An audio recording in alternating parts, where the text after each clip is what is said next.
ઓમકાર બિંદુ સંયુક્તમ નિત્યમ ધ્યાયંતિ યોગિનઃ કામદમ મોક્ષદમ ચૈવ ઓમકારાય નમો નમઃ.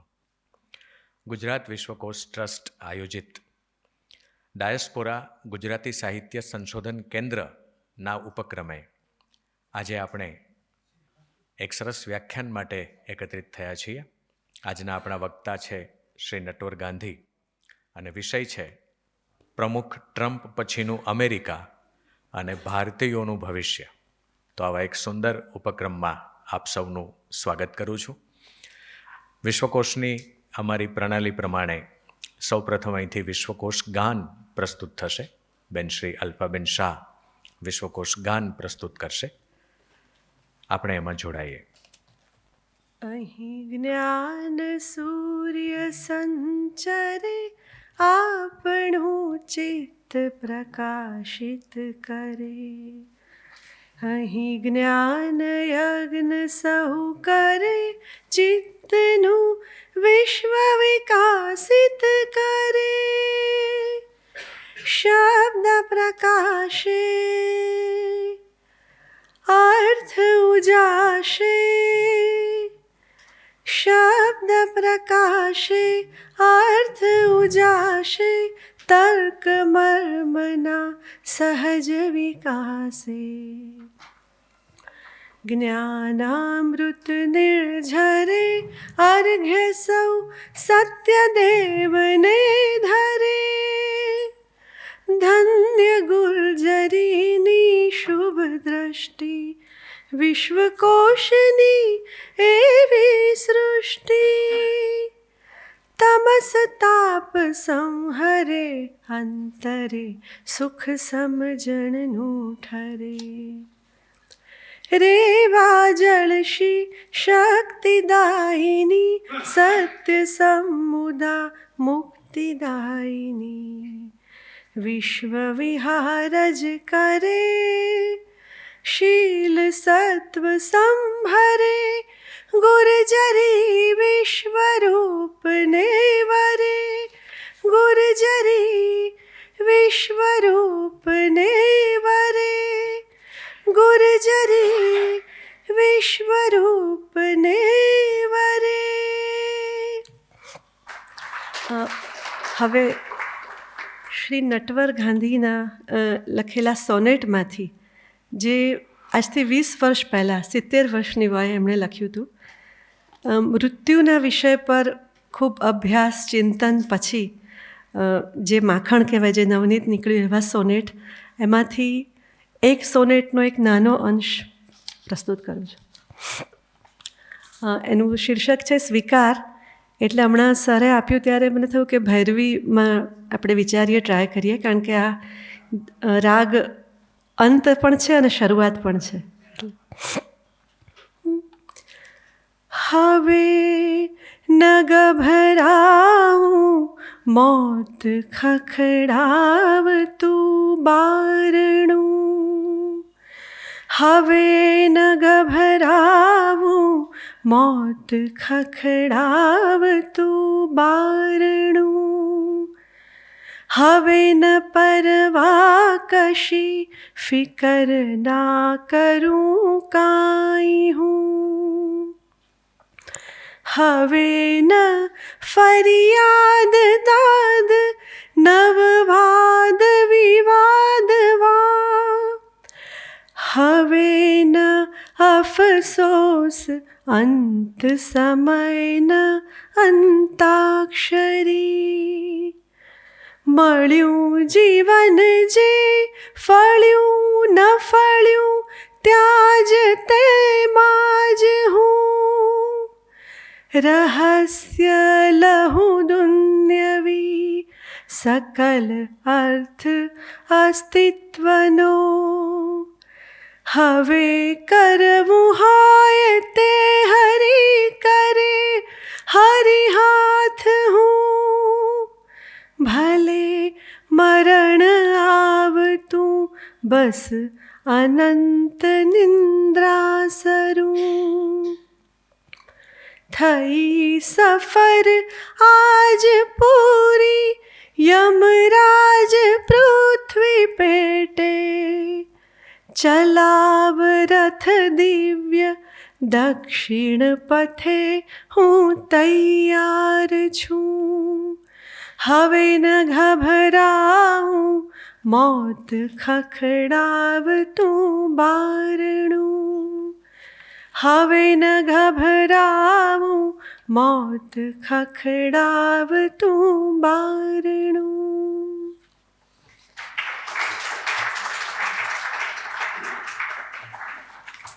આભાર અલ્પાબેન.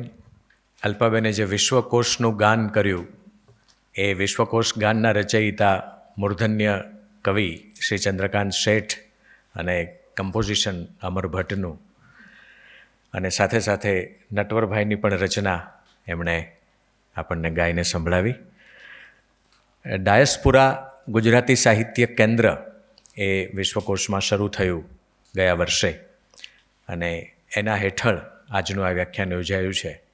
ત્યારે હું વિશ્વકોશના મેનેજિંગ ટ્રસ્ટી શ્રી કુમારપાલ દેસાઈ સરને વિનંતી કરું કે આપ વિશ્વકોશની અને થોડી ડાયસ્પોરા ગુજરાતી સાહિત્ય સંશોધન કેન્દ્ર વિશે પણ અમને સૌને માહિતગાર કરો.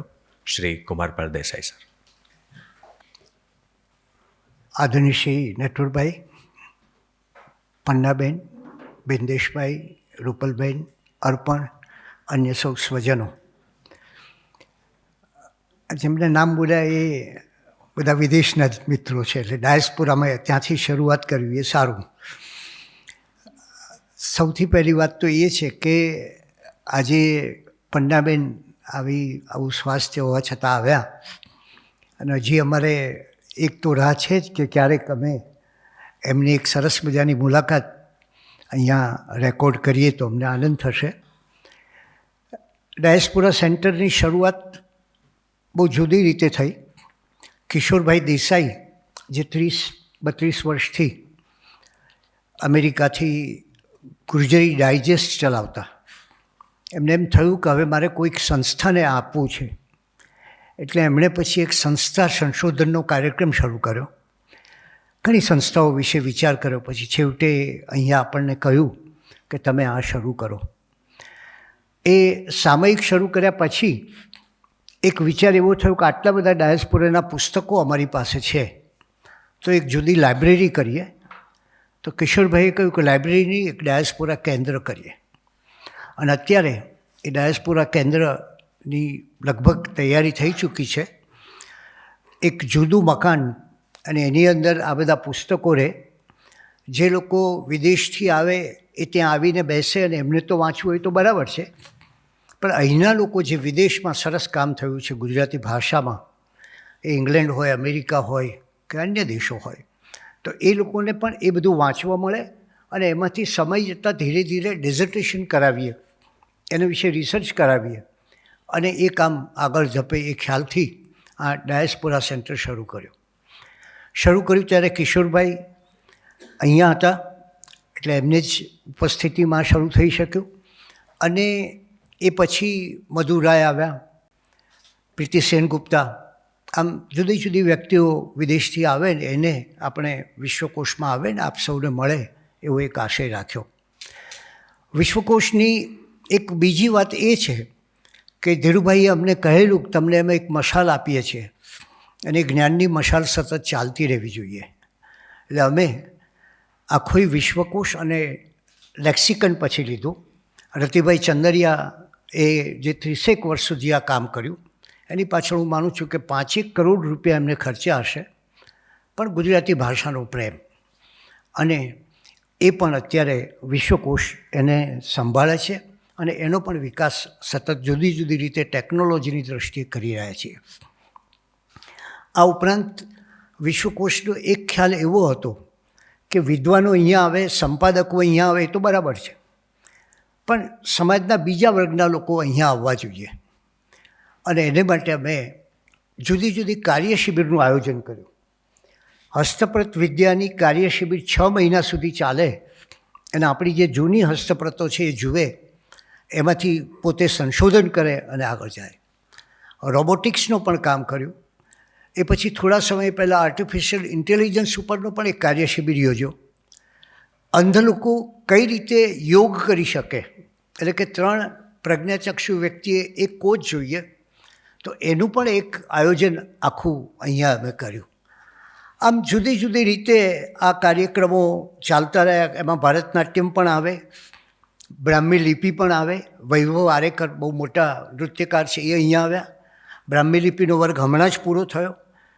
થોડા સમય પછી અમે પાછો પ્રાકૃત ભાષાનો વર્ગ શરૂ કરીશું. ભય નિવારણ, ભાઈ અર્પણ છે તો એને એક ભય નિવારણનો વર્ગ અમને થયું કે એના વિશે વાત કરીએ.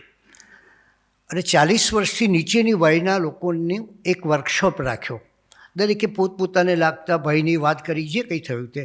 પણ એ પછી જે અમને ફીડબેક મળ્યો એ એવો મળ્યો કે તમે 40 વર્ષના લોકોનું તો કર્યું, પણ ખરેખર ભય તો 50 વર્ષથી મોટી વયનાને હોય છે, જુદા જુદા.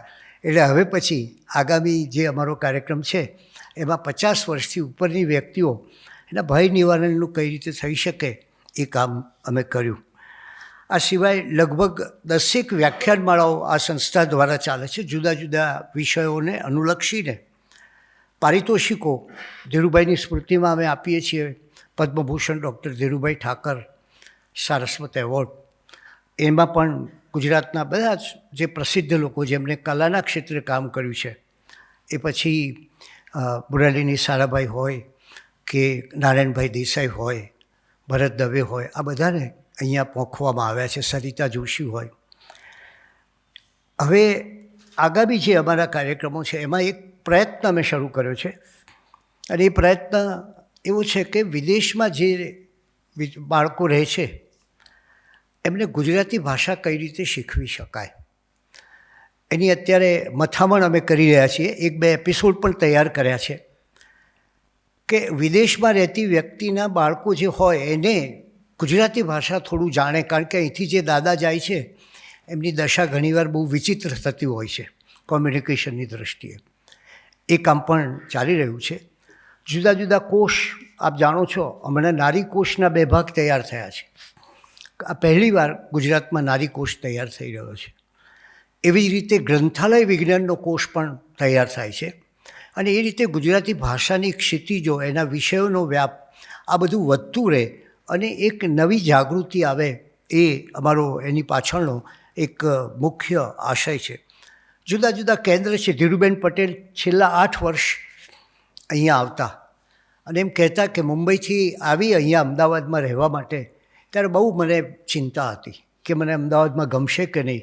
પણ એમણે કહ્યું કે મને મારું ઘર વિશ્વકોશમાં મળી ગયું. અને અમને એટલો બધો આનંદ હતો 8 વર્ષ સુધી એમની સાથે. એટલે અમે એક બાળકો માટેનું કેન્દ્ર શરૂ કર્યું, બાળ સાહિત્યના પુસ્તકોનું શરૂઆત કરી. આમ જુદા જુદા કાર્યક્રમો થતા રહ્યા. આ ઉપરાંત એક ચિત્ર સ્પર્ધા થાય છે. આપણા હરિકૃષ્ણ પાઠક જે કવિ, એમણે પોતાના એક સ્વજનની સ્મૃતિમાં આ ચિત્ર સ્પર્ધા રાખી છે. ને એમાં બહુ આનંદની વાત એ છે કે એક દિવ્યાંગ લોકો માટે પણ જુદી ચિત્ર સ્પર્ધા હોય અને આ પણ થાય છે.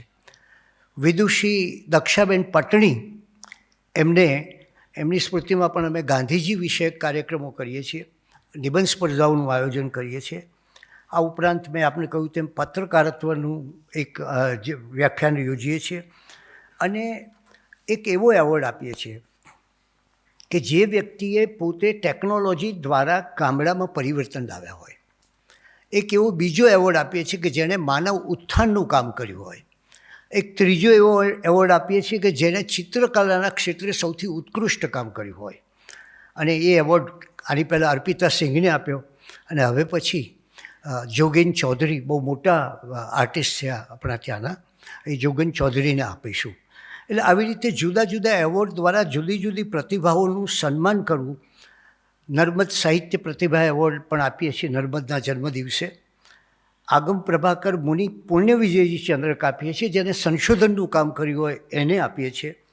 નાટ્યલેખન ચંદ્રોદન મહેતા નાટ્યલેખન, નાટક ભજવણી નહીં પણ જે લોકો નાટક લખે છે, પ્રમાણમાં આપણે ત્યાં ઓછા નાટકો લખાય છે, એમને આ એવોર્ડ આપીએ છીએ. આજે નટવરભાઈ આવ્યા છે અને એમને વિશે વાત તો સરસ રીતે નીતિનભાઈ કરશે. અને એની સાથોસાથ આપણી વચ્ચે એક બિંદેશભાઈ શાહ અને રૂપલબેન એ અહીંયા આવ્યા છે. આ બંને આમ તો અમદાવાદી, ઓરિજિનલ અમદાવાદી છે, બંને અમદાવાદના છે. અને બિંદેશભાઈ આઈટી અને એન્જિનિયરિંગ મેનેજર તરીકે અત્યારે કાર્ય કરે છે. શારદા મંદિરમાં એ અભ્યાસ કરતા હતા અને ખાસ હમણાં શારદા મંદિરનું 100 વર્ષ પૂરા થયા ત્યારે 2 ગ્રંથોનું વિમોચન કરેલું. એ ગ્રંથ પણ એમને માટે હું લેતો આવ્યો છું કે એમને યાદ આવે કે મને સાંભળે રે તને કેમ વિસરે રે, એ વસ્તુ એમને યાદ આવે. નડિયાદની DDITમાં કોમ્પ્યુટર એન્જિનિયરિંગનો અભ્યાસ કર્યો, અમેરિકામાં માસ્ટર્સનો અભ્યાસ કર્યો અને છેલ્લા 35 વર્ષથી અમેરિકામાં છે. સૌથી મોટું કામ એમને જે હમણાં કર્યું છે તાજેતરમાં એ છે કે જૈના સંસ્થાનું સુકાન એમને સંભાળ્યું છે. આ એક બહુ વિશિષ્ટ સંસ્થા છે, એની કોઈ ઓફિસ નથી, એટલે પ્રમુખ હોય ત્યાં જ ઓફિસ આવે એવી આ પેલી ડોનાલ્ડ ટ્રમ્પ જેવી વ્યવસ્થા નથી અહીંયા કે વોશિંગ્ટનમાં હોય કંઈક. અને એમ સૌથી બીજી વિશેષતા એ છે કે જે અહીંના લોકોને શીખવા જેવું છે કે ત્યાં કોઈ સંપ્રદાય નથી. એટલે અહીંયા હોય તો તમે કદાચ જૈન સમાજમાં તેરાપંથી, શ્વેતાંબર, દિગંબર આ બધા સંપ્રદાયોના ફિરકાઓ છે, જ્યારે એ ત્યાં એવા ફિરકાઓ નથી. 2007થી એ આ જૈના સંસ્થામાં જોડાયેલા છે. આખું એનું સ્ટ્રક્ચર પણ એમને સરસ રીતે તૈયાર કર્યું છે. બીજું કે માત્ર જે લોકો છે એના દ્વારા જ ચાલે, કોઈ એક અમુક ગુરુની જ આ સંસ્થા છે એવું નહીં, એટલે કોઈ ગુરુની પ્રેરણાથી થતું હોય કે એવું કશું એમાં હોતો નથી. અમેરિકામાં એના 100 જેટલા સેન્ટર છે. મને યાદ છે એને એક જૈના લાઇબ્રેરી કરી છે. લગભગ 7,000 ગ્રંથો તમને એ જૈના લાઇબ્રેરીમાં ઉપલબ્ધ થાય. એ લોકોએ 20,000 જેટલા આર્ટિકલ એમાં મૂક્યા છે. અને આજે કોઈ પણ સંશોધકને જો કંઈ જાણવું હોય કોઈ તો તરત એ જૈના લાઇબ્રેરી દ્વારા મળે. અને એનું કામ એ એક સમાજને, યુવાનોને માટેની પણ એક જુદી સભા કરે છે. એમની સાથે એમના પત્ની રૂપલબેન છે, એ પણ અમદાવાદના છે અને અત્યારે માયામી ફ્લોરિડામાં બંને રહે છે.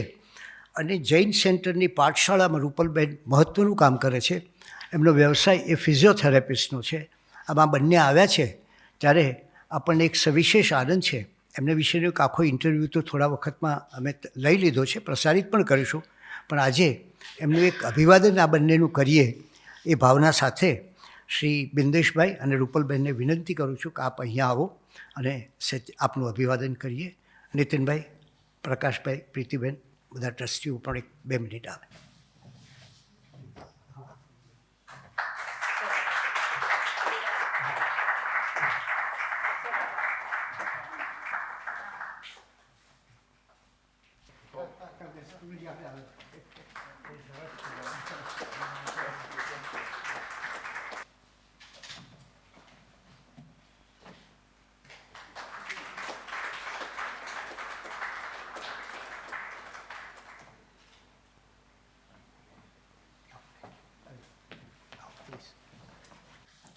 આજના વક્તા શ્રી નટવર ગાંધીનું ગ્રંથ પુષ્પથી અભિવાદન કરવા માટે હું શ્રી નીતિનભાઈ શુક્લને વિનંતી કરું છું.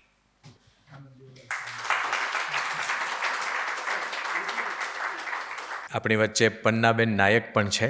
હું અંજનાબેનને વિનંતી કરીશ આપ પન્નાબેનનું પણ ગ્રંથ પુષ્પથી અભિવાદન કરશો. આપણે તાળીઓથી આ ક્ષણોને શાશ્વત બનાવીએ.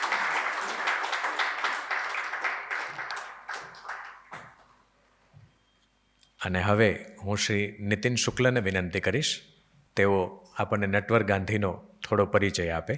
એ પછી આપણે નટવરભાઈને સાંભળીશું. આદરણીય નટવરભાઈ, પન્નાબેન, કુમારપ્રભાઈ, અન્ય સજ્જનો, મિત્રો, મને પણ આ વિષય ઉપર નટવરભાઈને સાંભળવાની એટલી જ ઉત્સુકતા છે એટલે તમને બધાને છે. એટલે હું એમનો પરિચય આપવોમાં ઘણો સમય જાય એટલી એમની ઉજ્જવળ કારકિર્દી છે અને એટલી એમની સફળતાઓ છે. છતાં પણ હું બહુ જ ટૂંકમાં પરિચય આપી દઉં, પછી આપણે એમને સાંભળીએ નિરાતે. નટવરભાઈ એક બહુ જ સફળ અને બિરદાયેલા ફાઇનાન્શિયલ પ્રોફેશનલ તો છે જ, પણ સાથે કવિ છે અને લેખક પણ છે. આ એક કોમ્બિનેશન જે છે બંને એક વ્યક્તિમાં બંને હોવું એ બહુ જૂજ મળે. ડિસ્ટ્રિક્ટ ઓફ કોલંબિયા વોશિંગ્ટન ડીસીના એ 14 વર્ષ સુધી 1976થી 97 પહેલાં સંકળાયેલા રહેલા. પછી 97થી 2003 વર્ષ માટે એ ચીફ ઓડિટર બન્યા અને ત્યારબાદ 2000થી 2014 વર્ષ સુધી એ ચીફ ફાઇનાન્શિયલ ઓફિસર રહ્યા. એ ઇક્વિવેલન્ટ ટુ એક આપણા કોઈ પણ રાજ્યના નાણાપ્રધાનને સમકક્ષ આ પોઝિશન છે. અને જો આંકડામાં વાત કરીએ તો એ જે 2014માં જ્યારે એમણે 3 વર્ષની આગળની એમને ફરીથી નિમણૂક થઈ રહી હતી પણ એમણે ન સ્વીકારી. એ વખતે ડિસ્ટ્રિક્ટ ઓફ કોલંબિયાનું બજેટ $12 બિલિયન હતું, જે આજના એક્સચેન્જ રેટ પ્રમાણે 1 લાખ કરોડ થાય. અને ગુજરાતનું 2014નું જે આખા ગુજરાત રાજ્યનું જે બજેટ હતું એ લગભગ આટલું હતું. એટલે ગુજરાત રાજ્યના ફાઇનાન્સ આપણે જે રાજ્યનું બજેટના જે ફાઇનાન્સ મિનિસ્ટરની જે જવાબદારીઓ હોય એવી એ ડિસ્ટ્રિક્ટ ઓફ કોલંબિયા વોશિંગ્ટન ડીસીની જવાબદારીઓ સંભાળતા હતા. અને વધારે અગત્યની વાત એ છે કે એમણે જ્યારે ચાર્જ સંભાળ્યો 2000માં ત્યારે એ ખોટ કરતી સંસ્થા હતી અથવા રાજ્ય હતું. જંક બોન્ડ, એમને પૈસા લેવા હોય તો જેને તમને જે ફાઇનાન્શિયલ પ્રોફેશનલ છે અથવા ખ્યાલ છે એ જંક બોન્ડની સમકક્ષ આવતા હતા. એમણે 14 વર્ષ એમણે બહુ થોડા સમયમાં આખા એની ફાઇનાન્શિયલ પોઝિશન ટર્ન અરાઉન્ડ કરી અને એ સરપ્લસ થયું. આજે પણ તમને ખ્યાલ હશે, આપણે નિર્મલા બેન રજૂ કરશે તો આપણું એક ધ્યાન એ રહેશે કે કેટલી ડેફિસિટ છે, અમુકથી વધારે વધી નથી ને. એ વખતે એને સરપ્લસ કરવું એક બહુ મોટી વાત છે, જેને માટે એમને ઘણા એવોર્ડ્સ મળ્યા. હું બધાના નામ નહીં આપું પણ ઘણા એમને એવોર્ડ્સ મળ્યા. અને એમની નિવૃત્તિ પછીથી વર્લ્ડ બેન્કે એમને એડવાઇઝર તરીકે રાખ્યા અને જેને કારણે વર્લ્ડ ઓવર જે પબ્લિક એડમિનિસ્ટ્રેશન પબ્લિક ફાઇનાન્સમાં જે ખોટ કરતી સંસ્થાઓ કે દેશો હોય કે પ્રદેશો હોય એને ટર્ન અરાઉન્ડ કઈ રીતે કરી શકાય એ રીતે એમણે ઘણા દેશોને સલાહ પણ આપી. 4 ઓક્ટોબર 2040 આ અધર ગાંધી છે. એ પહેલાં 2 ઓક્ટોબરે જન્મ્યા હતા, 4 ઓક્ટોબરે જન્મ્યા. 4 ઓક્ટોબર 1940માં સાવરકુંડલામાં એમનો જન્મ થયો. ત્યાં જ એમણે શિક્ષણ લીધું SSC સુધીનું. પછી મુંબઈ આવ્યા. મૂળજી જેઠા માર્કેટમાં 17 વર્ષની ઉંમરે કામ કરવાની શરૂઆત કરી અને મૂળજી જેઠા માર્કેટથી મેરીલેન્ડ સુધીની એમની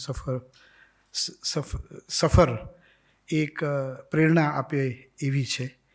એમનું આત્મકથા પુસ્તક જે છે સ્ટીલ ધ પ્રોમિસ્ડ લેન્ડ, એની અંદર બહુ બખૂબી એમણે વર્ણવ્યું છે, જે 2019માં પ્રસિદ્ધ થઈ.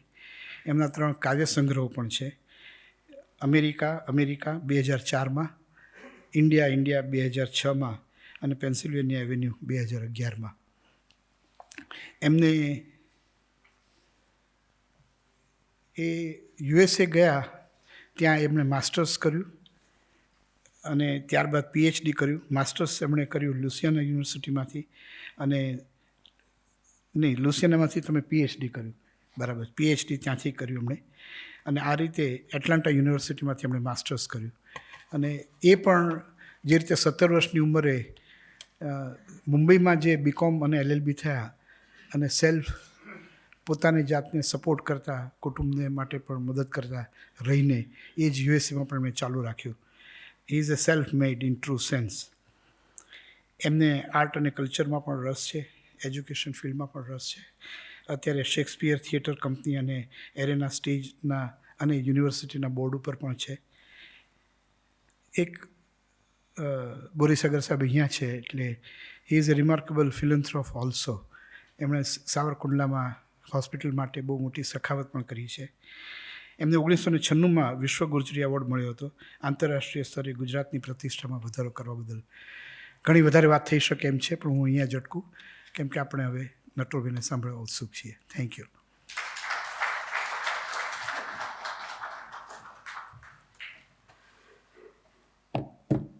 નીતિનભાઈનો આભાર.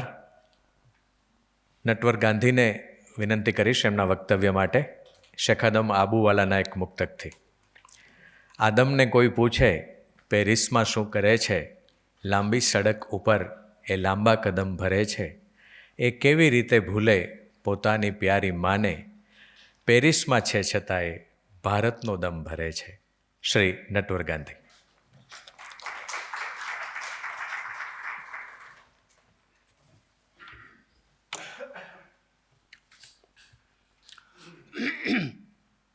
શરૂઆતમાં બહેને જે મારું એક સોનેટ ગાયું તે ખરેખર જ અદ્ભુત હતું. એ પૃથ્વી છંદમાં લખાયેલું સોનેટ છે અને બોરીસાગર સાહેબને કુમારપાળભાઈને ખબર છે કે બળવંતરાય ઠાકોરે ગેય કવિતા, જે કવિતા ગાઈ શકાતી હોય એને બદલે અગેય કવિતા લખવી એવો આગ્રહ રાખ્યો અને એને માટે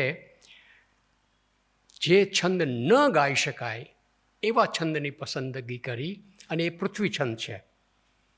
પણ આજે જો આવું સુંદર પૃથ્વી છંદમાં સોનેટ ગાઈ શકાતું હોય તો બળવંતરાય ઠાકરે ફરીવાર વિચાર કરવો ઘટે કે એમની એ વાત સાચી હતી કે નહીં.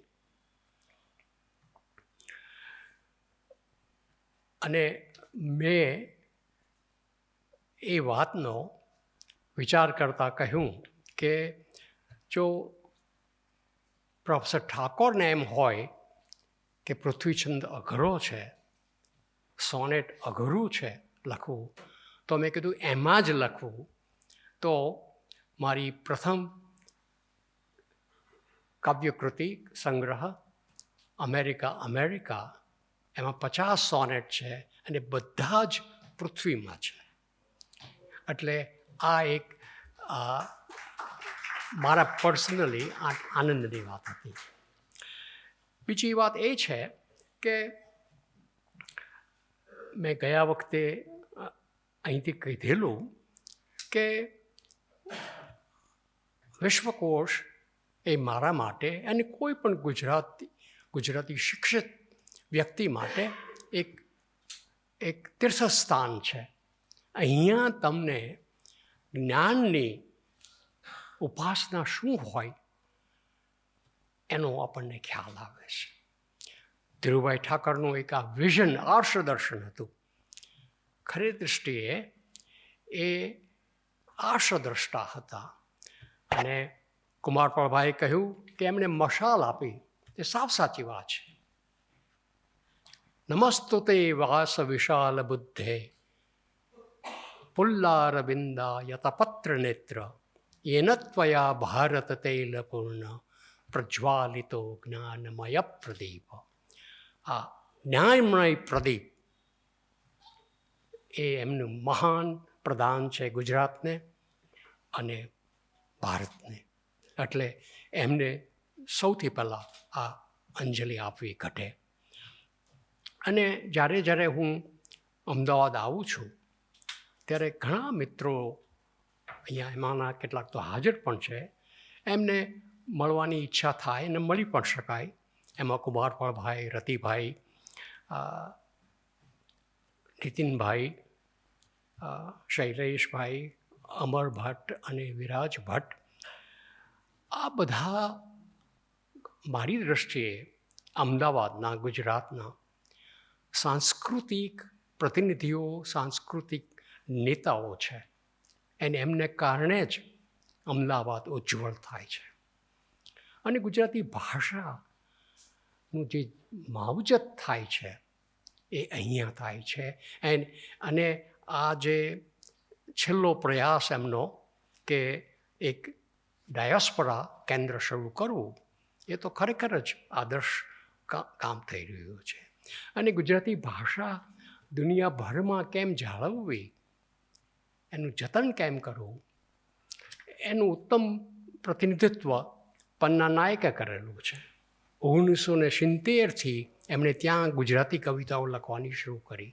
અને ત્યાં યુનિવર્સિટી પેન્સિલ્વેનિયામાં અમેરિકન છોકરાઓને, અહીંયા ત્યાં જન્મેલા અને ઉછરેલા અમેરિકન છોકરાઓ, આપણા છોકરાઓ, અમારા છોકરાઓને પણ તેમણે ગુજરાતી દાયકાઓ સુધી ભણાવ્યું.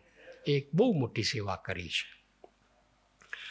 હવે આજનો જે વિષય છે મારા માટે એ એક વિચારશીલ વિષય છે. અમારે ત્યાં પ્રમુખ ચૂંટાય અને એક ટર્મ પૂરી કરે અને પછી બીજી વાર હારે તો પછી રિટાયર થાય. છેલ્લા 125 વર્ષમાં આ પહેલી જ વાર એવું બન્યું કે જે પ્રમુખ એકવાર ચૂંટાયા, હાર્યા, વળી પાછા આવ્યા અને ચૂંટાયા. આ એક અસાધારણ બનાવ છે. અને એમાં ટ્રમ્પનું ચૂંટાવવું એ તો ખૂબ જ અસાધારણ ઘટના છે. ફરીવાર ચૂંટાવવું એ પહેલી વાર ચૂંટાયા ત્યારે એક આકસ્મિક ઘટના ગણાતી હતી. મોસ્ટ અનયુઝ્યુઅલ કે ટ્રમ્પ જેવો માણસ પ્રમુખ થાય અમેરિકાનો. વ્યક્તિગત રીતે આવી વ્યક્તિ પ્રમુખ થાય એ કદી વિચાર જ ન કરી શકાય. જો જ્યોર્જ વોશિંગ્ટન અમારા પહેલા પ્રમુખે એમના માટે કહેવાતું કે he would never lie, તો ટ્રમ્પ માટે એમ કહી શકાય કે he would never tell the truth. જે કાંઈ બોલે એ ખોટું જ હોય. એમના માટે અનેક દુર્ગુણ ભર્યા વિશેષણો વપરાય છે. ચરિત્રહીન, સ્વાર્થી, નિષ્ઠુર, નિર્લજ્જ, જુઠ્ઠો, દુરાચારી. આમાં કોઈ શબ્દો બાકી રહ્યા છે, વિશેષણો બાકી રહ્યા હોય તો તમે એડ કરો, એ બધા એને લાગુ પડે. એવો માણસ અમેરિકાનો પ્રમુખ થયો. પહેલી વાર હતું તો અકસ્માત હતો, કારણ કે એનું પહેલાંનું જીવન બધું સ્પષ્ટ હતું. પરંતુ અમારે ત્યાં એક વિચિત્ર ઇલેક્ટોરલ કોલેજ છે કે જેમાં બહુમતી મળે એનો અર્થ એ નથી કે તમે પ્રમુખ થશો. અમારી જે ઇલેક્ટોરલ કોલેજ હોય છે એમાં તમને બહુમતી મળવી જોઈએ. તો એને કોઈ દિવસ અત્યાર સુધી કોઈ દિવસ બહુમતી મળી જ નથી. છતાં ઇલેક્ટોરલ કોલેજમાં જે બહુમતી મળી એને કારણે પ્રમુખ થયો પહેલી વાર. પણ આ વખતે તો એ ખરેખર જ ચૂંટાયો છે. એને પહેલી જ વાર બહુમતી મળી છે. તો એ શા માટે બન્યું એ એક અમારા બધા માટે એક અત્યંત આશ્ચર્યની વાત છે. કારણ કે એના વ્યક્તિગત દુર્ગુણો બાજુમાં મૂકો તો પણ એક પ્રમુખ તરીકે પણ એ નિષ્ફળ હતો પહેલી વાર. એની નેતાગીરી નીચે કોરોના વાયરસમાં લાખો અમેરિકનો મરી ગયા. અને એની જે વ્યવસ્થા હતી, બંધારણ વિશેની એની ઘૃણા હતી, એટલે આપણને થાય કે આવા નિષ્ફળ ગયેલા માણસને કેમ પ્રમુખ ફરીવાર થવાનું બન્યું. એ માટે બે જ કારણ, મુખ્ય કારણ હું જણાવી શકું. એક તો અમારે ત્યાં છેલ્લા 4 વર્ષમાં પ્રેસિડેન્ટ બાઇડન આવ્યા પછી ખૂબ જ મોંઘવારી વધી. એ મોંઘવારીમાં તમે ગ્રોસરી સ્ટોરમાં જાઓ, પેટ્રોલ પંપમાં જઈને ગેસ ભરાવો, તમારે નવું ઘર લેવું હોય તો એના માટે લોન લેવા જાઓ, આ બધે ઠેકાણે તમારે વધુ ને વધુ પૈસા આપવા પડતા હતા. અમેરિકનોને પોસાય નહીં. એટલે એમને થયું કે ટ્રમ્પ જ્યારે પહેલી વાર હતો પ્રમુખ તરીકે ત્યારે અમારે આવું કંઈ જ મોંઘવારી હતી નહીં. એટલે એના જે દુર્ગુણો છે એ કે ભાઈ એનો પર્સનલ પ્રોબ્લેમ છે. એ જુઠ્ઠો હોય, ચરિત્રહીન હોય, ભ્રષ્ટાચારી હોય, એ એની અંગત વાત છે. પણ પ્રમુખ હતો ત્યારે અમે આવા મોંઘવારીના પ્રશ્નો કોઈ દી ઉકેલ્યા નહોતા. પછી બીજો મોટો મુદ્દો ગણી શકાય તો ઇમિગ્રેશનનો છે. અમારે ત્યાં ખાસ કરીને સાઉથમાંથી મેક્સિકો દ્વારા લોકો આવ્યા જ કરે છે ગેરકાયદેસર. કારણ કે અમેરિકામાં કાયદેસર આવવું એ બહુ જ મુશ્કેલ છે. મને એ કહેવામાં આવ્યું કે તમારે જો કાયદેસર અમેરિકા આવવો હોય ને તમે વિઝા લેવો જાઓ, વિઝિટર વિઝા માટે જાઓ, તો પણ તમને આજે તમે જાઓ તો 2026માં તમને ડેટ આપે ઇન્ટરવ્યૂની. ઇન્ટરવ્યૂમાં તમને વિઝા મળશે કે નહીં જુદી વાત છે. એટલી બધી મુશ્કેલી છે. અમારા જમાનામાં અમે જ્યારે ગયા ત્યારે તો તમે કોઈ પણ માણસ જાય ને વિઝા મળતા હતા.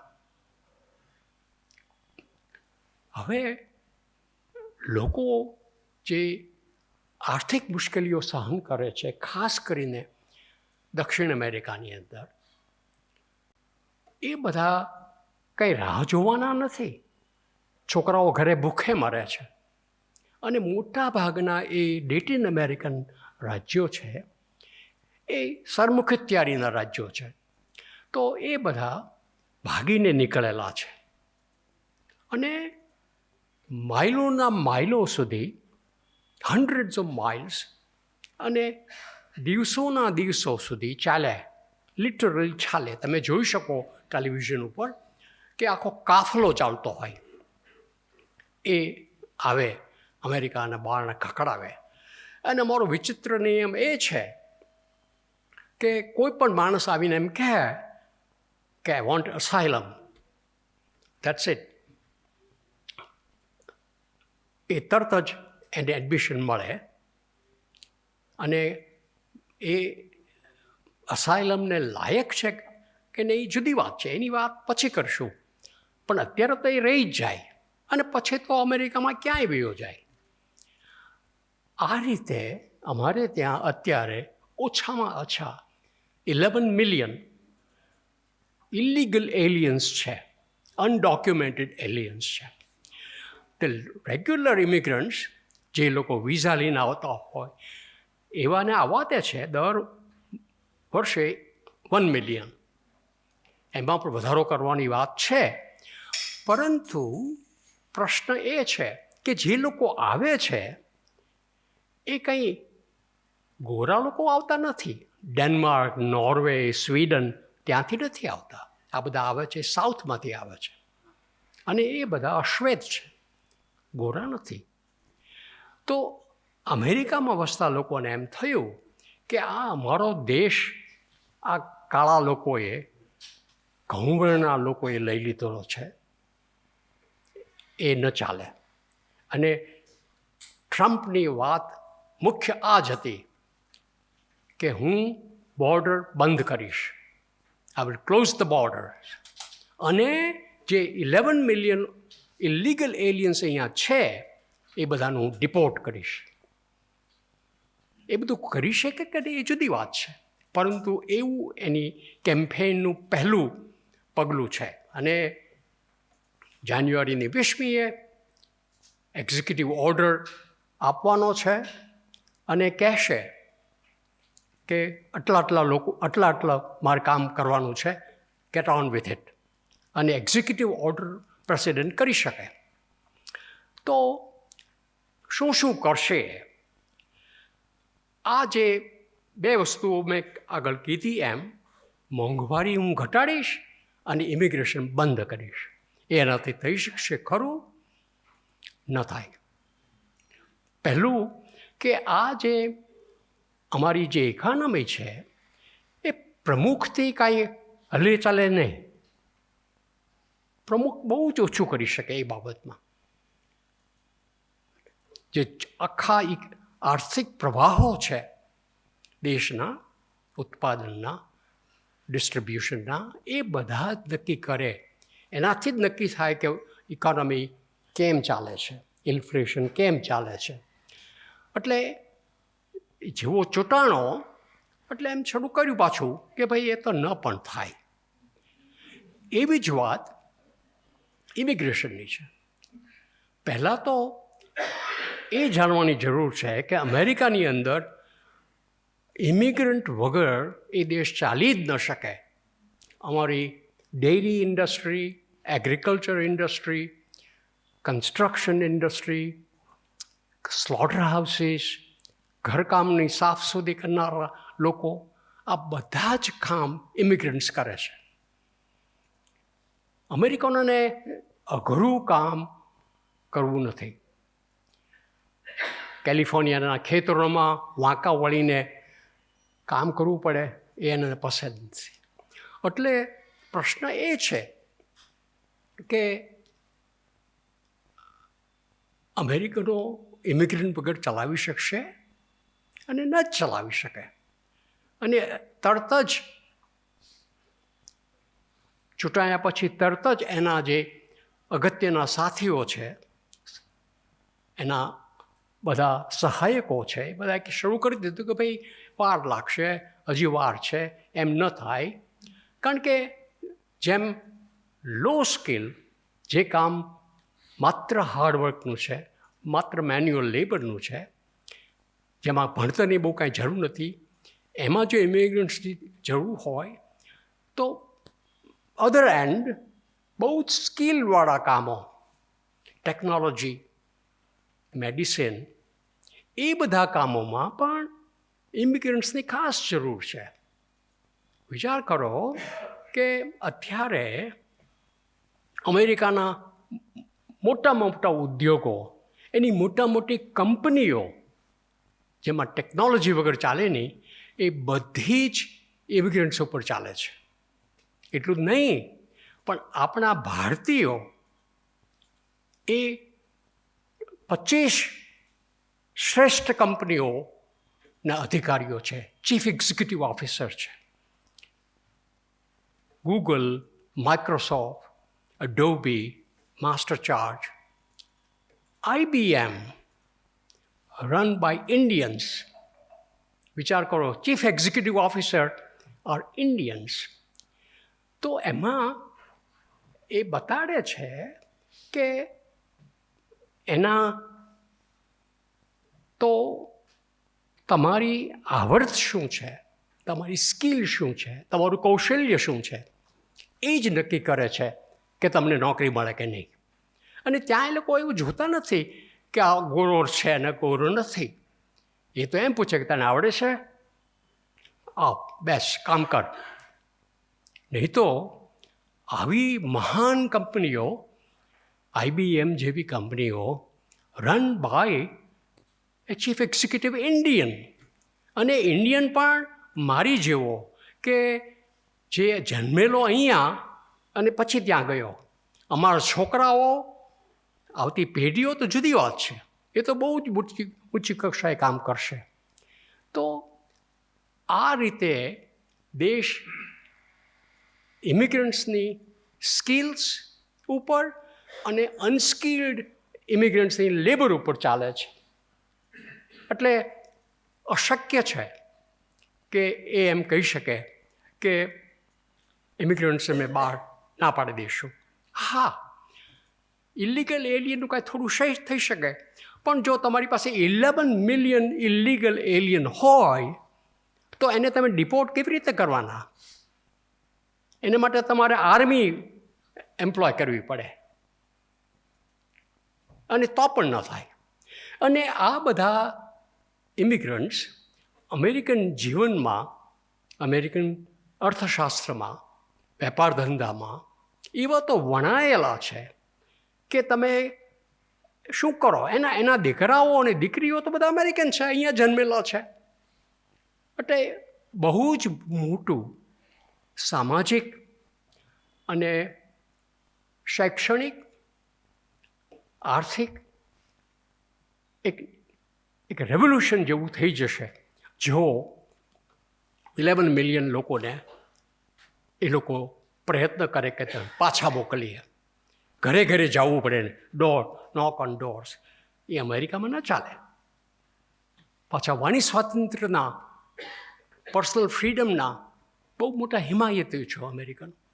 તો હજી તો એ વાત બહાર પાડે એ પહેલાં તો ત્યાંના જે અત્યંત સદ્ધર ઇન્સ્ટિટ્યુશન્સ છે બધા, American civil liberties union ACLU, એમણે તો કેસ શરૂ કરી દીધા. અને અમેરિકાની જે જ્યુડિશરી છે, ભલે એમાં તમે કન્ઝર્વેટિવ જજીસ મૂકો, પરંતુ એને પોતાનું જુદું અસ્તિત્વ છે. આપણે યાદ રાખવું ઘટે કે અમેરિકામાં પ્રમુખ થયો એટલે એ કંઈ સરમુખત્યાર નથી થઈ ગયો, ડિક્ટેટર નથી થઈ ગયો. અમેરિકામાં જે સત્તા છે, પાવર છે, એ ડિફ્યુઝ છે. 50 states, each state has its own demands. એની પોતાનું સ્વતંત્રતા વ્યક્તિત્વ છે, અસ્તિત્વ છે, એની કાર્યવાહી જુદી છે. એમાં કેલિફોર્નિયા, ન્યૂયોર્ક જેવા હ્યુજ રાજ્યો છે, મોટા રાજ્યો છે, એ બધા ડેમોક્રેટ્સ છે. તો પ્રમુખ તરીકે એ એવા ઓર્ડર ન કરી શકે, અને જો ઓર્ડર કરે તો તરત લોકો કેસ સામે માંડે અને જ્યુડિશિયલ સિસ્ટમમાં ઠેઠ સુપ્રીમ કોર્ટ સુધી જાય. અને ત્યાં ટ્રમ્પને સફળતા મળશે એવી કોઈ ખાતરી નથી. એટલે મારી દૃષ્ટિએ એ ડિપોર્ટ કરવાનું કામ અશક્ય છે. થોડા સિમ્બોલિક સ્ટેપ્સ લેશે, પ્રતિકાત્મક દાખલાઓ બેસાડશે, રેટ મારશે જરૂર. અહીંથી 100 પકડ્યા, અહીંથી 200 પકડ્યા, 300 પકડ્યા, પણ નથિંગ મોર દેન દેટ. એનાથી વધુ કાંઈ બહુ થઈ શકે નહીં. અને મેં આગળ જણાવ્યું એમ, મોંઘવારી છે કે નહીં એ પ્રશ્ન અર્થકારણનો છે. અને અત્યારે અમેરિકન ઇકોનોમી જે છે એ દુનિયામાં સૌથી વધુ શ્રેષ્ઠ ઇકોનોમી છે, સ્ટ્રોંગેસ્ટ ઇન ધ વર્લ્ડ. કોઈ અત્યારે ઇકોનોમી નથી, ઇંગ્લેન્ડની, યુરોપની, Japan, South Korea, none. American economy that strong. એટલું જ નહીં, પણ American affluence, personal affluence is also આ બધા દેશો કરતાં વધુ સારું છે. અમારો ગરીબમાં ગરીબ રાજ્ય લ્યો અમારું મિસિસિપી, એનો જે નાગરિક છે એની આર્થિક સમૃદ્ધિ એવરેજ યુરોપિયન કરતાં વધુ છે. તો આવી ઇકોનોમી જે છે એનું જે ચલણ છે, એનું જે વ્યવહાર છે એ ઓટોમેટેડ છે, એ ચાલ્યા કરે. અને એ એક સમજવાની વાત છે કે અમેરિકા આગળ જણાવ્યું એમ ડિફ્યુઝડ કન્ટ્રી છે, અને વોશિંગ્ટન જે છે ઇઝ ઇરરિલેવન્ટ, મિનિંગ કે વોશિંગ્ટનમાં લોકો તો ઝઘડો કર્યા કરે. અમારો દેશ અત્યારે 50-50 છે, 50% Democrat, 50% Republican, and few in between. એટલે પ્રશ્ન એ છે કે આ બધી પ્રવૃત્તિઓ અમેરિકાની સાંસ્કૃતિક, વ્યવહારિક, આર્થિક, ઔદ્યોગિક આ બધી પ્રવૃત્તિઓ એની મેળે ચાલ્યા જ કરે છે, ઇનોવેશન થયા જ કરે છે, નવી નવી વસ્તુઓ શોધાયા જ કરે છે. વોશિંગ્ટનને કાંઈ પડી નથી અને લોકોને વોશિંગ્ટનની પડી નથી. એટલે આપણે જ્યારે છાપાઓ વાંચીએ ત્યારે આપણને ખોટો ખ્યાલ આવે કે ઓહો પ્રમુખ થઈ ગયો, પતી ગયો. નો વે. આ એક વિચાર કરવા. પણ છતાં એ શું શું કરી શકશે? પહેલું કામ છે એ એમ કરી શકશે કે ડોમેસ્ટિકલી ડીરેગ્યુલેશન, એટલે કે જે કાયદાઓ જે છે ઉદ્યોગો ઉપર, કંપનીઓ ઉપર, આમ કરો તેમ કરો, એન્વાયરમેન્ટ સંભાળો, એ બધી વસ્તુઓ ઉપર કાબૂ લાવી શકાશે. કારણ કે અત્યારે સેનેટ રિપબ્લિકનોના હાથમાં છે, house of રેપ્રેઝેન્ટેટિવ, lower house and upper house આપણે રાજ્યસભા લોકસભા એ બંને રિપબ્લિકનોના હાથમાં છે અને પ્રેસિડેન્ટ રિપબ્લિકન છે. સો ટ્રાઇફેક્ટા છે. તો આ કારણે એ થઈ શકશે. મેસિવ ટેક્સ કટ જ્યારે પહેલી વાર આવ્યો ત્યારે એને મેસિવ ટેક્સ કટ આપ્યા, બહુ જ મોટા ટેક્સ કટ આપ્યા, જે મોટા ભાગે જે પૈસાવાળા માણસો હોય એને બહુ ફાયદો કરે. અમેરિકનોની આ એક ખાસિયત છે. એ લોકોને બધી સર્વિસીસ બહુ ગમે છે. રાજ્ય આ કરે તે કરે બધું કરે એમ ગમે, પણ એને માટે જે ટેક્સ આપવો પડે એ ન ગમે. એટલે ટેક્સ દાખલ થયો પહેલી વાર એ 2026માં એ પૂરો થવાનો હતો. તો હવે એ ટેક્સ ચાલુ રહેશે, ટેક્સ કટ ચાલુ રહેશે. ઓછા ટેક્સ આપવા પડશે અને કદાચ એ વધુ ટેક્સ કટ કરે, પરંતુ અમારી જે ડેફિસિટ છે, ખાધ છે, એ વધતી જ જાય છે.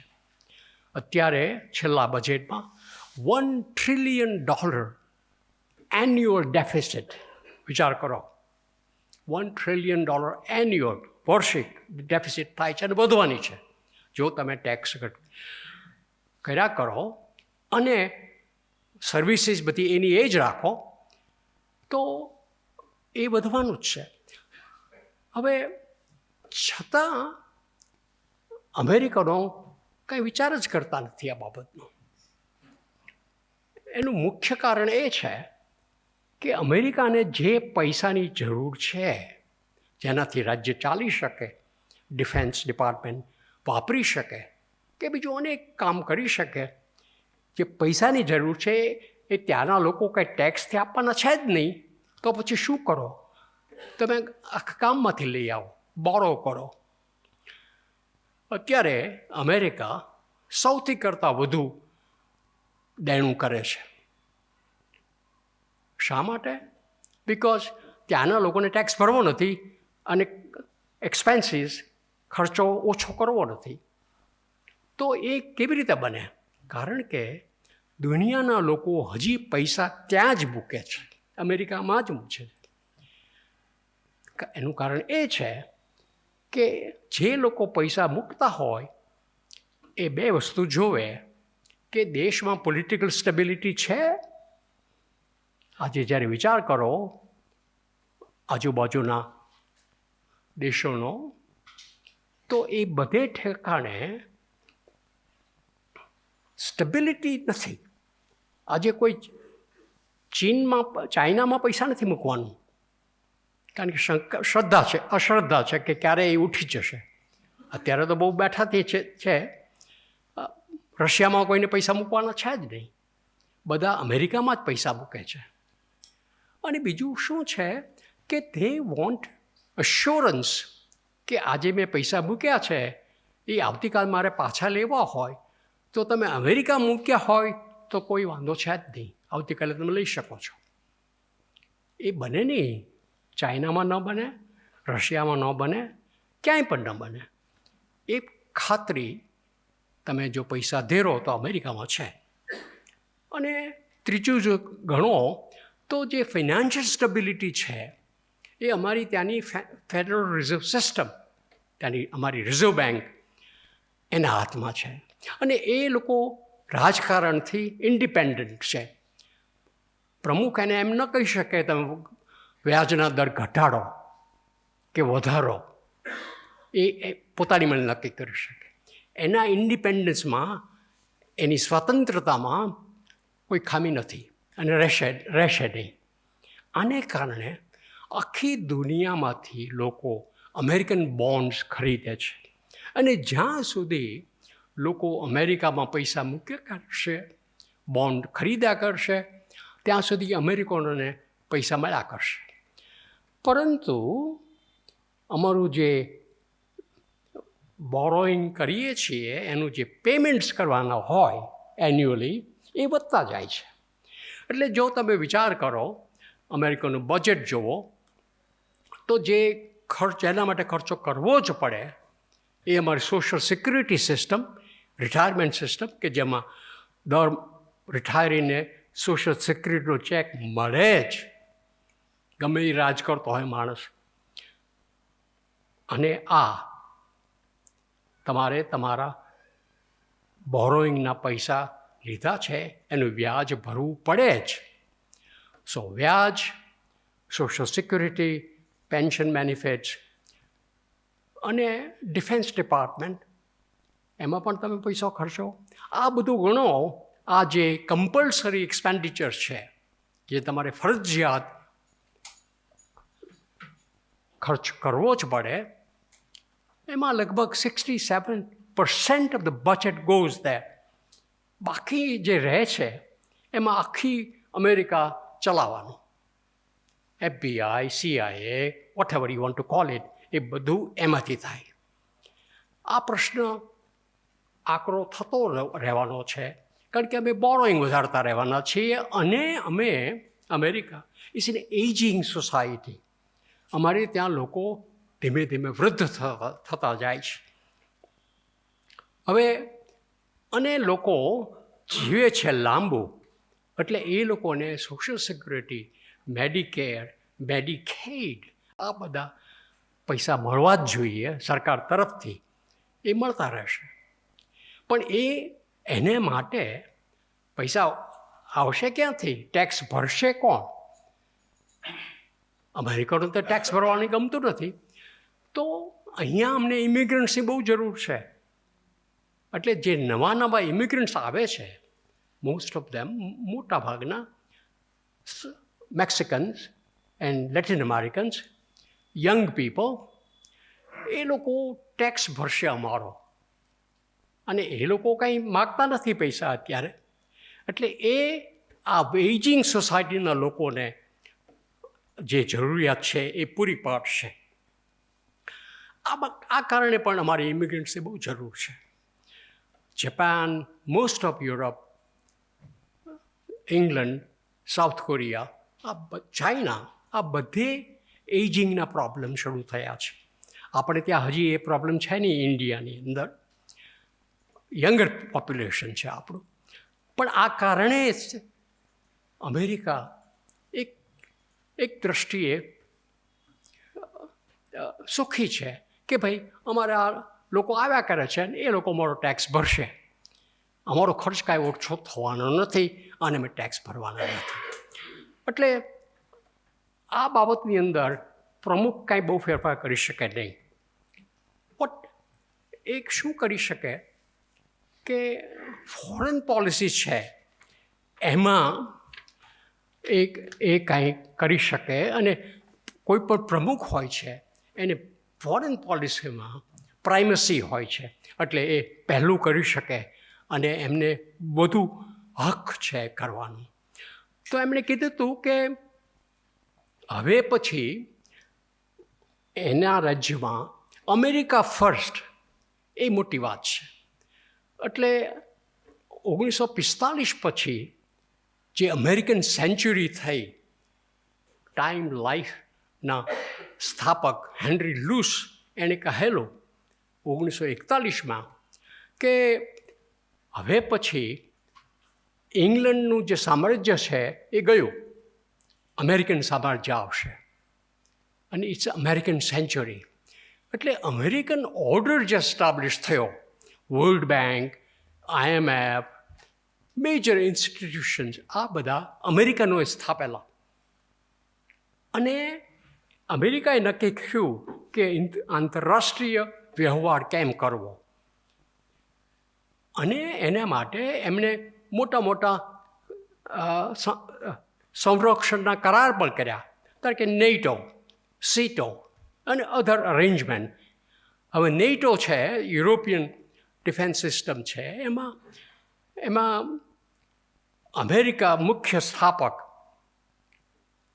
એટલે નેટોના કરાર મુજબ, સંધિ મુજબ, આજે રશિયા કોઈ પણ એક રાજ્યને, મેમ્બર રાજ્યને ઉપર હુમલો કરે તો અમેરિકા ભલે દૂર છે પણ જવાબદાર છે. ટ્રમ્પનું કહેવું એવું છે કે હું એમાં કંઈ માનતો નથી. હું એમાં કાંઈ માનતો નથી. ઇટ્સ અ શોકિંગ સ્ટેટમેન્ટ કે અમેરિકન પ્રમુખ એમ કે અમે કાંઈ એમાં યુરોપમાં પડવાના નથી. અને યુક્રેનનું અત્યારે જે યુદ્ધ ચાલી રહ્યું છે એ બધા બહુ જ ચિંતામાં છે કે જો અમેરિકા કહે કે અમે આવવાના નથી અહીંયા તમારું રક્ષણ કરવા, તો રશિયા વુડ વોક ઓવર, અને that is likely to happen. America જે અત્યારે મદદ કરી રહ્યું છે એ બધું બંધ થઈ જશે યુક્રેનમાં. અને મોર દેન એનીથિંગ એલ્સ, ટ્રમ્પનું જે માનસ એવું છે કે જે લોકોએ મને ઇન્વેસ્ટિગેટ કરેલો, મારા માટે બધું તપાસ કરી હતી, એ બધાને હું પકડીને મારવાનો છું, વેરવાવાનો છું. એ એનો મુખ્ય મંત્ર છે. સામાન્ય રીતે લોકો એમ કહે કે તમે જીતો એટલે પછી કે ભૂલી જાઓ બધું પાછળનું, લેટ્સ ગો ઓન. ના, ટ્રમ્પ એનો જે આખું માનસ છે એક અત્યંત સ્વાર્થી વ્યક્તિનું માનસ છે. મારું શું, દેશનું એને કંઈ પડી નથી. એટલે જ તો એ જ્યારે પ્રમુખ હતો ત્યારે એટલા બધા એથિકલ વાયોલેશન એને કરેલા કે વાત મૂકી દો, લોકો કંટાળી ગયા. પરંતુ સામાન્ય રીતે અમેરિકનોને રાજકારણમાં બહુ રસ નથી. એમને જેટલો રસ સ્પોર્ટ્સમાં છે, ફૂટબોલમાં છે, બાસ્કેટબોલમાં છે, એટલો રાજકારણમાં રસ નથી. તો પ્રશ્ન એ છે કે લોકોને જો પડી નથી અને ટ્રમ્પ આ બધું કર્યા કરે છે તો ક્યાં સુધી ચાલશે? એટલે ટ્રમ્પનું આ જે ટ્રાન્ઝેક્શનલ અપ્રોચ છે, તે મને હેરાન કર્યો હતો, હું તને હેરાન કરીશ, અથવા હું આ કરું અને તું આ કર. કોઈ એમાં રાજકારણની વાત, લાંબા વિઝનની વાત નથી. જે ટ્રુમન, એચિસન એ વગેરે લોકોએ જે નેટોની સ્થાપના કરી, અમેરિકન વર્લ્ડ ઓર્ડર આપ્યો, world bank, IMF, United Nations, આ બધા અમેરિકાના ઇન્સ્પાયર્ડ ઇન્સ્ટિટ્યુશન છે જેણે 50 વર્ષ સુધી દુનિયામાં શાંતિ જાળવી રાખી. એ હવે જોખમમાં છે. હવે વિચાર એ કરવો જોઈએ કે આપણે ઇન્ડિયા માટે શું છે. જનરલી મારી દૃષ્ટિએ મોદી અને ટ્રમ્પ એ લોકોનો જે મૈત્રી છે એ વધુ ગાઢ છે મોદી અને બાઇડન કરતાં. અને બંનેની જે ટેન્ડન્સીસ છે એ આ કે ભાઈ આ બધા પ્રેસવાળા માથાકૂટ કરે છે, મૂકવાને બાજુમાં, આપણે જે કરવું એ કરો. એ દૃષ્ટિએ જે હ્યુમન રાઇટ્સ વાયોલેશન થાય છે એ બાઇડનની સરકાર કદાચ વિરોધ ઉઠાવે પણ ટ્રમ્પ નહીં ઉઠાવે. અત્યારે એવું વિધાન કરવામાં આવે છે કે કેનેડાની અંદર એક શીખ એક્ટિવિસ્ટનું મૃત્યુ થયું અને એવો જ પ્રયત્ન ન્યૂયોર્કમાં થયો. એ બધા માટે ભારત સરકાર જવાબદાર છે. હવે એ અમેરિકનો વિચાર કરે અને બાઇડન, નોટ ટ્રમ્પ, એ કે એવી માથાકૂટ આપણે કરતા નથી, તમારે જે થાય એ કરો. આ એક પ્લસ ગણો કે માઇનસ ગણો, પણ અમેરિકનો અંડર ટ્રમ્પ આપણા જે કાંઈ વાયોલેશન હોય હ્યુમન રાઇટ્સના એ બધાનો કોઈ દી વિચાર કરવાના નથી. અથવા તો એને કારણે કોઈ મોટું કામ મૂકી દે એવું ના બને.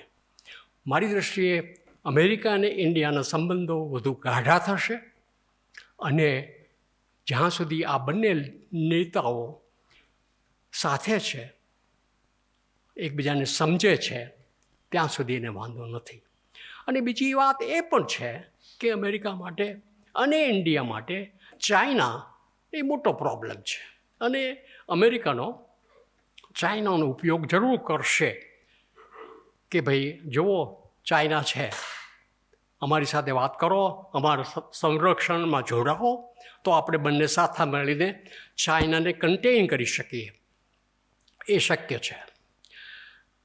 અને ઇન્ડિયન અમેરિકન જે છે, અમારી જેવા લોકો ત્યાં, એને માટે હું કોઈ ભય કે એવું કંઈ જોતો જ નથી. ઉલટાનું આજે એક અમેરિકન વ્હાઇટ હાઉસની અંદર આપણી ભારતીય નારી છે, Usha Vance, vice president wife. Usha Vance is in the White House now as a wife of the vice president. એનો મોટો સલાહકાર વિવેક રામસ્વામી ઇન્ડિયન છે. Nothing Vivek about him, but he is there. અને જે અપોઇન્ટમેન્ટ કરેલી છે, જે ભટ્ટાચાર્ય, જે સ્ટેનફોર્ડ યુનિવર્સિટીનો પ્રોફેસર, એની બહુ જ ઊંચી પોઝિશન છે અમારી નેશનલ ઇન્સ્ટિટ્યૂટ ઓફ હેલ્થ, એમાં એની અપોઇન્ટમેન્ટ થયેલી છે. અને Kash Patel going to be very likely FBI director.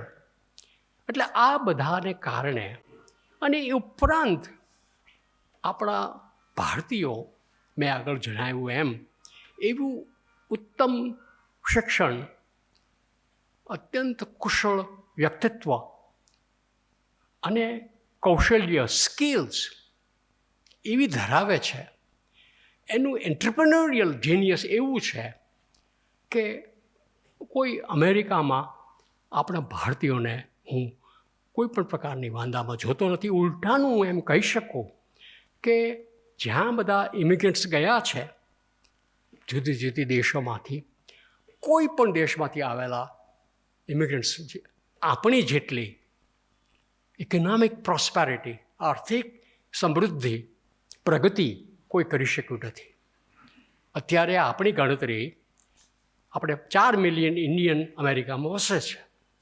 કોઈ એડવાન્સ કન્ટ્રી, ઇંગ્લેન્ડ, જર્મની, કોઈ એ બધા કરતાં અમેરિકામાં ઇન્ડિયન્સ વધુ છે. પણ અમેરિકાના લાર્જ પોપ્યુલેશનમાં 1 કે 1.5% છીએ આપણે. છતાં આપણું સ્થાન બહુ જ ઊંચી કક્ષાએ છે, ટોપ 1% ઇન્ડિયન્સ. સો આ આખી આપણે મેં વાત કરી અહીંયા, મારી દૃષ્ટિએ મોટાભાગની ટ્રમ્પની વાતો હતી, એમને અમલ કરવો એ સહેલું નથી. અને ભારતના અને અમેરિકાના સંબંધો ગાઢ થશે, વધુ ગાઢ થશે, અને ભારતીયોને, અમેરિકન ભારતીયોને ત્યાં કોઈ વાંધો જોતો નથી. તો કુમારભાઈ, હું અત્યારે વ્યક્તિત્વ પૂરું કરું, અને પ્રશ્નો હોય તો આપણે વિચારીએ. ખૂબ ખૂબ આભાર સર. લગભગ 1.5 કલાકથી આપ સરસ રીતે વાત કરી રહ્યા છો અમેરિકાની. ટ્રમ્પ પછીનું હવે અમેરિકા અને એમાં આપણી ભારતીયોની શું હવે સ્થિતિ હશે, એનું આપનું વિઝન આપે બહુ સારી રીતે અમને વ્યક્ત કર્યું. એ બદલ ગુજરાત વિશ્વકોશ ટ્રસ્ટ અને ડાયસ્પોરા ગુજરાતી સાહિત્ય સંશોધન કેન્દ્ર તરફથી અને અહીંયા ઉપસ્થિત સૌ શ્રોતાઓ, પ્રેક્ષકો તરફથી પણ આપનો આભાર માનું છું. આપ અમારા નાનકડા નિમંત્રણને માન આપીને આપનો કિંમતી સમય અમારી સાથે શેર કરો છો, એ બદલ આપનો ખૂબ ખૂબ આભાર. આભાર સર આપનો. ખૂબ ખૂબ.